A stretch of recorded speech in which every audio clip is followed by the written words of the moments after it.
Saudaraku, Kapten Tim Nasional Bola Voli Putra Korea Selatan Wang Tae mengungkapkan hasil manis yang didapat pada AFC Challenge Cup 2024.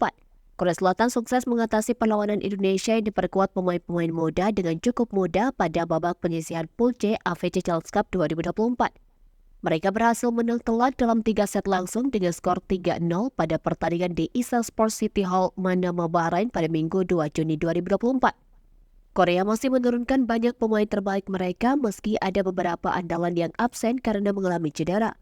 Pertandingan melawan Indonesia diatasi dengan cukup mudah jika dibandingkan pertemuan kedua tim pada Asian Games 2022 di Hangzhou, September 2023.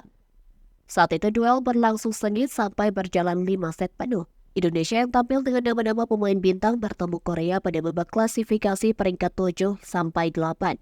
Farhan Halim DKK mampu menahan laga sampai set terakhir meski akhirnya harus kalah dengan skor 2-3.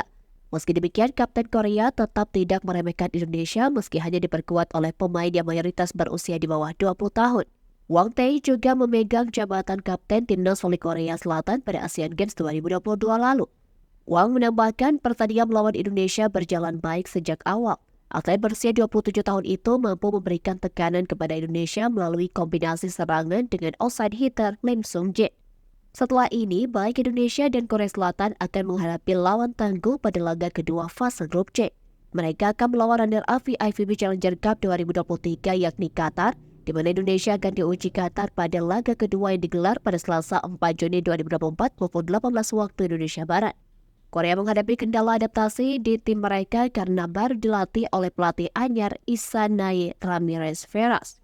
Menariknya, Veras merupakan nama yang diincar oleh PBVSI untuk menangani tim Indonesia di kejuaraan Asia U20 yang mendominasi skuad merah putih di AFC Challenge Cup 2024 ini.